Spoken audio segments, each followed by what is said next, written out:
ऐसे शख्स मौजूद हैं जिनका खुद का वजूद है, जिनके खुद के इंटरेस्ट हैं, जो देश के सबसे बड़े और चर्चित ऐसे राजनीतिक परिवार के हिस्सा है। मेरे साथ बिजनेसमैन और कांग्रेस जनरल सेक्रेटरी प्रियंका गांधी वाड्रा के हस्बैंड मिस्टर रॉबर्ट वाड्रा मौजूद हैं। आइए आज इनसे बात करते हैं और जानते हैं। थैंक यू सो मच हमसे बात करने के लिए। सबसे पहला सवाल सर, कई अटकलें लगाई जा रही हैं आपकी एक्टिव एंट्री पॉलिटिक्स में। आने वाले 2024 के लोकसभा चुनाव में हम देख रहे हैं कि मिस्टर रॉबर्ट वाड्रा भी एक टिकट लेकर जो है अपना एंट्री करने वाले हैं राजनीति में। पहला कदम लेने के लिए मैं ये बोलूँगा कि पहले तो मेरा खाली फोकस है कि प्रियंका को सपोर्ट करूँ मैं और उनको सुरक्षित देखूँ, क्योंकि उनका पति के नाते और अपने बच्चों को भी मेरे को जवाब देना पड़ता है कि माँ सुरक्षित हैं। क्योंकि आप देख रहे हैं कि यूपी में उनको जब वो लखीमपुर खीर गई थी उनको अरेस्ट किया प्रयास लोगों ने, और जो एडमिनिस्ट्रेशन है उन्होंने जिस तरीके से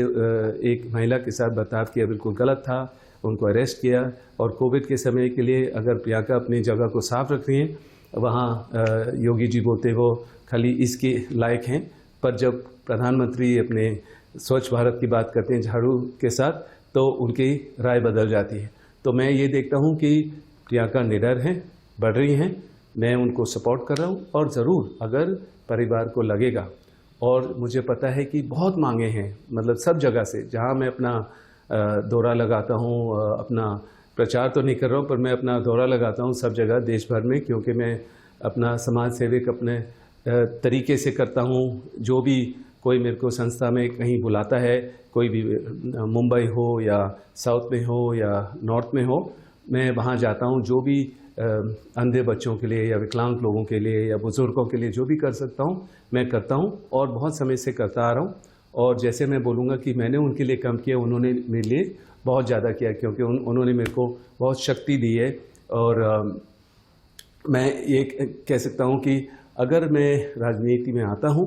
तो मैं एक बड़े पैमाने पर मैं इन लोगों के लिए और भी कर पाऊँगा। और जो मेरे ऊपर उंगली उठाते हैं और वो अंतर नहीं करते हैं कि मैं बिजनेसमैन हूँ और खाली एक ज़रूर गांधी परिवार से सदस्य हूँ, पर मैं ये कह सकता हूँ कि मुझे हमेशा राजनीति में अगर कभी भी बुलाया जाता है या बोला जाता है कि आप संवेदनशील जगहों में जाइए, उन लोगों से मिलिए और उनकी बातें समझो, और कभी मैं प्रियंका को समझाता हूँ या बताता हूँ कि ये माहौल है और इसमें बदलाव आना चाहिए, तो लोगों को लग रहा है कि अगर मैं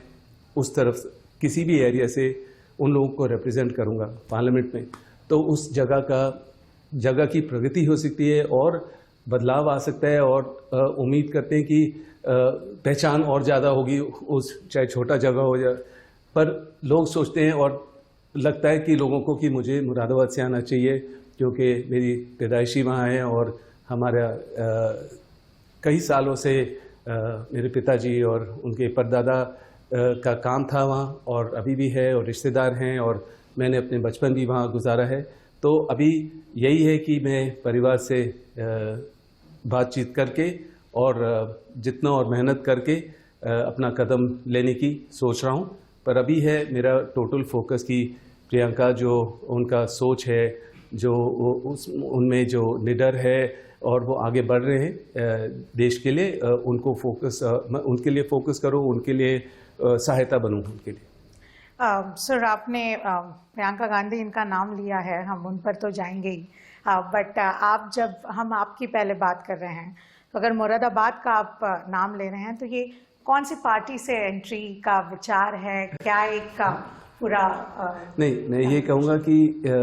देखिए, जैसे मैं अपना दौरा लगाता हूँ और पूरे देश भर में जाता हूँ और मैं हर किस्म के आदमी से मिलता हूँ, तो किसी भी पार्टी के हों तो उनका मेरे कोई भी दोस्त होंगे, तो ये नहीं है कि खाली एक कांग्रेस पार्टी के हैं, किसी भी पार्टी के हो सकते हैं। तो वो लोग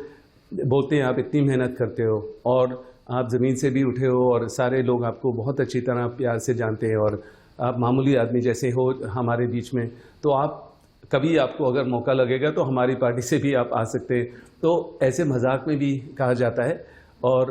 कभी ऐसे भी आता है कि अगर आप इस पार्टी से आएंगे तो आपकी सारी परेशानियां दूर हो जाएंगी। तो मैं तो इन चीज़ों में मैं हंसता हूं, क्योंकि मैं ज़रूर अपने प्रियंका और उनके ख़ानदान से मुझे सीखने को बहुत मिला है। और बिल्कुल मैं सच्चा अगर कहूँगा कांग्रेसी हूँ। और जो भी अगर वो चाहते हैं कि मैं राजनीति में कदम लूँ तो मैं आऊँगा, और जितना मेरे से मेहनत लगन से काम हो पाएगी मैं ज़रूर करूँगा। मेहनत की बात जब हो रही है, प्रियंका गांधी की अगर हम मेहनत देखें तो उत्तर प्रदेश के ऑन ग्राउंड इस पूरे इलेक्शंस को लेकर दिखाई दी है, पर एग्जिट पोल्स कहीं पे भी ये मेहनत के नंबर्स को टर्न आउट नहीं कर रही हैं। आप इसको कैसे देखते हैं, क्या एक वजह होगी? मेरा ये है कि मेरा सोच ये है और मेरा क्लियर अंडरस्टैंडिंग सालों से है कि देखिए, मैंने इस परिवार से बहुत सीखा है और मैंने देखा है ये परिवार, उन्होंने अपने पिताजी को खोया, अपने दादी को खोया, और मेरे ख्याल से चाहे जितने भी इलेक्शन आए या गए और जीते और हारे, उनका जो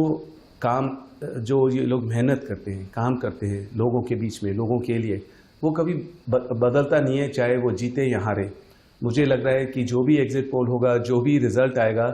प्रियंका अपनी मेहनत लगन से अपने काम करते रहेगी और सारी महिलाओं को पूरे देश भर में मतलब कि आगे बढ़ाएंगी, अपने साथ एकजुट होकर आगे चलाएंगी और सुरक्षा का उनके लिए उनके सुरक्षा के लिए लड़ेंगी। और राहुल भी आप देखेंगे, आप आज वायनाड में सब जगह जाएंगे, वो लोगों के बीच में रहते हैं। और मैं यही कहूँगा कि चाहे जीते या हारे, उनकी मन लगन पूरा राजनीति उनके खून में है और वो आगे बढ़ते रहेंगे और सीखेंगे लोगों से कि मतलब क्या सही है, क्या गलत है, और कहाँ कांग्रेस आगे बढ़ सकती है और कहाँ सहायता दे सकती है। प्रियंका गांधी इनका रोल अगर हम देखें तो क्या ये स्टेट लेवल तक ही आप देखते हैं या इन्हें मतलब सेंट्रल लेवल पर भी आप ये करते हैं? देखिए, अभी मैं राजनीति में नहीं हूँ तो मैं इसका जवाब नहीं दे पाऊंगा, क्योंकि ये कांग्रेस वालों को डिसाइड करना पड़ेगा, परिवार को डिसाइड करना पड़ेगा। मैं यही कहूँगा कि मैं देखता हूँ कि प्रियंका से तो ज़्यादा मुलाकात होती नहीं, क्योंकि वो दिन भर मतलब काम में लगे रहते हैं, या यूपी में होंगे या कहीं ना कहीं होंगे। पर यह है कि उनकी मन लगन, सोच और फुल फोकस अभी लोगों के लिए है, और मतलब कि जो बदलाव वो चाहते हैं, जो भी उनकी समस्या है, क्योंकि आप देखेंगे चाहे किसानों की समस्या है या कोविड विक्टिम की समस्या है या महिलाएं हैं या बेरोज़गार हैं, तो ये सारी समस्याएं बहुत बड़ी समस्या है और इनको छुपाया नहीं जा सकता है, दबाया नहीं जा सकता है। हमें इसका अर्थ ढूंढना पड़ेगा, कुछ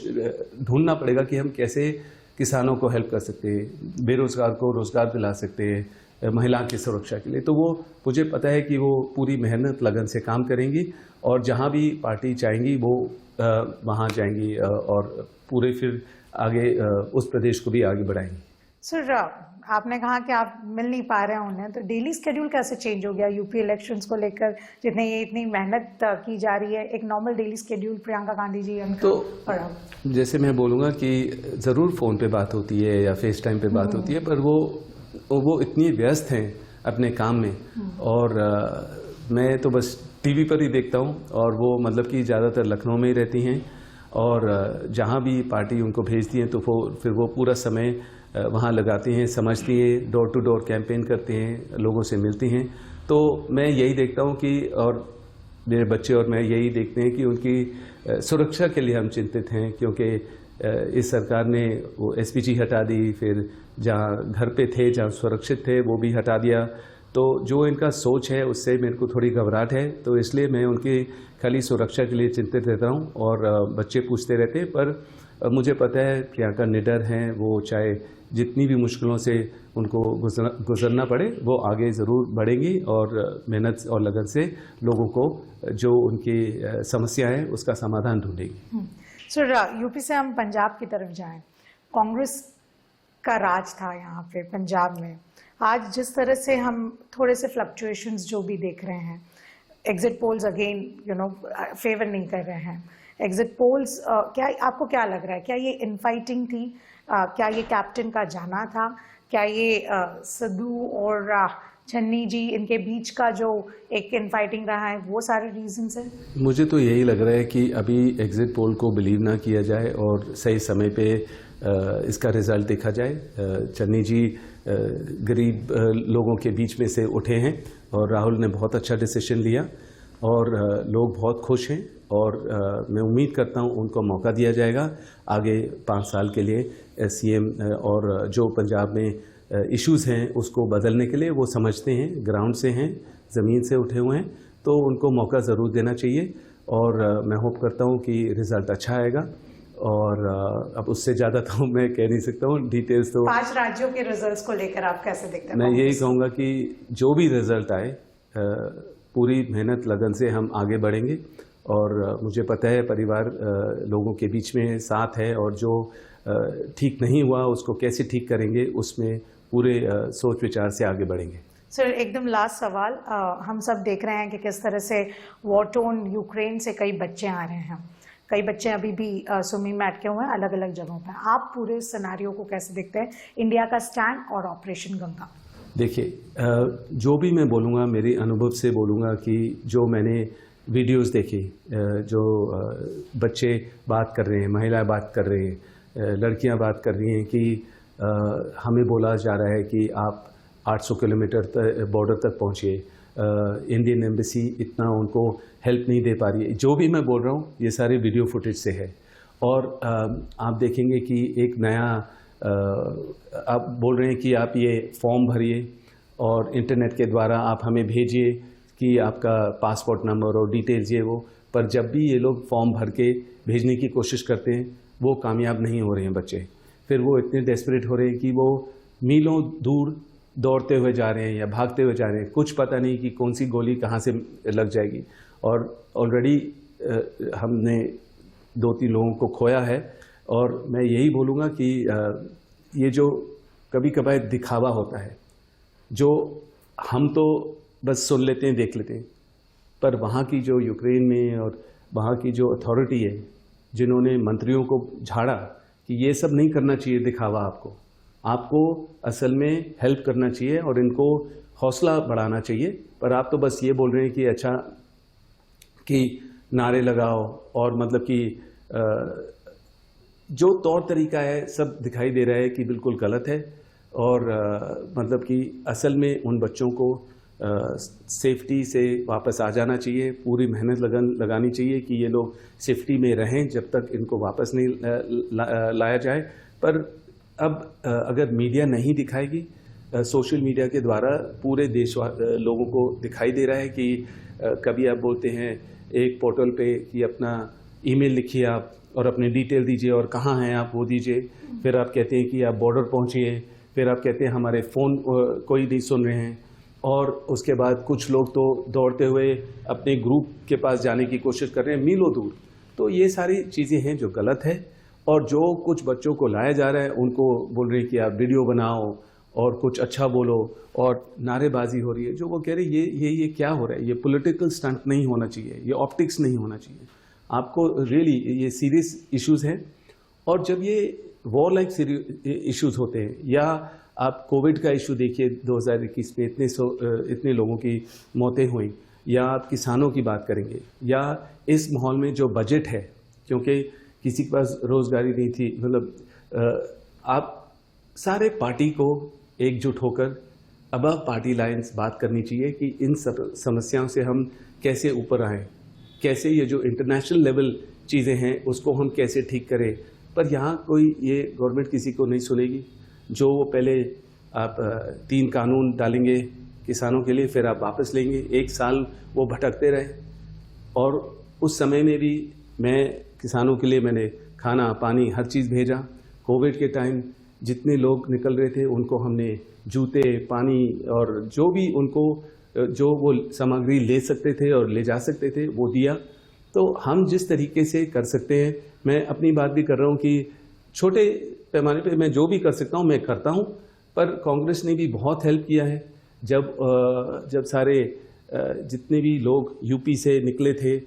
अपने काम के लिए और जब यहाँ बोल दिया लॉकडाउन था, तो वो उस टाइम प्रियंका ने कुछ बसेस का इंतज़ाम किया था, वो भी योगी जी ने उसको रोक लगा दी थी। तो इस तरीके का माहौल कैसे चलेगा और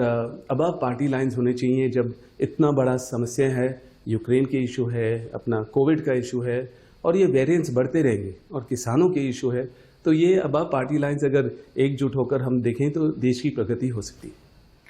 thank you so much Robert Vadra sir हमसे बात करने के लिए। तो ये थे रॉबर्ट वाड्रा जिन्होंने अपना विचार रखा यूपी से लेकर यूक्रेन तक।